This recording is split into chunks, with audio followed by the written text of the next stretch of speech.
তথ্য সেবা জনগণের কাছে পৌঁছে দেওয়ার জন্য আমাদের মানুষের মধ্যে যে চাহিদা তৈরি হয়েছে এবং সেই চাহিদা পূরণ করার জন্য যে প্রযুক্তিগত উপাদানগুলি তৈরি হয়েছে সেই তুলনায় কিন্তু আমাদের সরকারের কাঠামো এবং জনবলের প্রস্তুতিটা একটু দুর্বল আছে, আমি যতটুকু টের পাই। আমি মন্ত্রী হিসাবে কথা বলছি না, আমি একজন সাধারণ ইনফরমেশন যারা আমরা ব্রাউজিং করতে গেলেই তো টের পাই।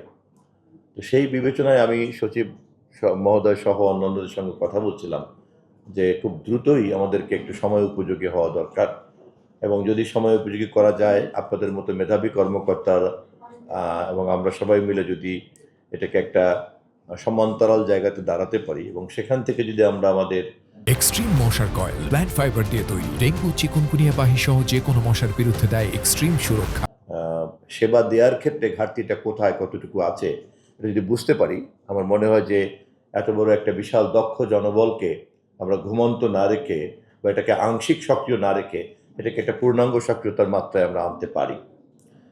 আমি আমাদের মাননীয় প্রধানমন্ত্রীর স্পেস রাইটার যে কথাটা বলেছেন, আমি এটা আবার একটু রিপিট করছি যে আমরা তো ইনফরমেশন হাইওয়ের মধ্যে আছি এবং এখানে আমাদেরকে যেভাবে প্রস্তুতি নেওয়া দরকার সেক্ষেত্রে আমাদের তো প্রধান লক্ষ্য হচ্ছে মানুষের কাছে তথ্য সেবার একটা প্রতিনিয়ত নিয়মিত এটাকে তার কাছে পৌঁছে দেওয়া। আমাদের জন্য চ্যালেঞ্জটা হচ্ছে কিন্তু মিস ইনফরমেশন এবং ডিসইনফরমেশন।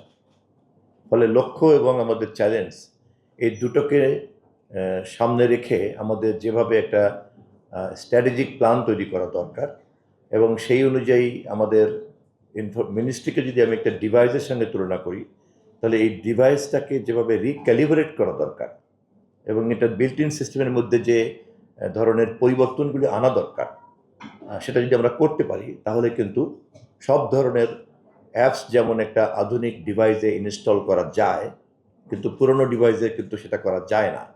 মন্ত্রণালয়কে কিন্তু সেরকম একটা দক্ষ ওই ডিভাইসে পরিণত হতে হবে যাতে সে ইনফরমেশনের আধুনিক সব ধরনের সফট কন্টেন্ট এবং সফট পাওয়ারকে সে যেন ইনস্টল করতে পারে। আমি নিশ্চিত আপনারা আমার চেয়ে অনেক বেশি জানেন, ইনফরমেশন ক্যাডারের লোক হিসাবে আপনাদেরই এটা সাবজেক্ট, আপনাদেরই জানার কথা। আমিও আপনাদের কাছ থেকে শিখব এবং তারপরে সবাই মিলে আমরা এটাকে একটা মডার্ন ইনফরমেশন সার্ভিস পয়েন্টে আমাদের এই মন্ত্রণালয়কে আমরা দাঁড় করতে চাই।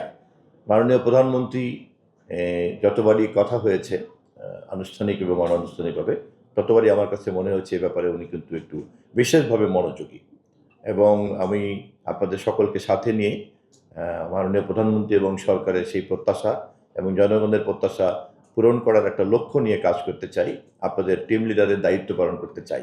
আমি সে বিষয়ে সকলকে পাশে পাবো এই প্রত্যাশা রেখে আমার বক্তব্য শেষ করছি। ধন্যবাদ।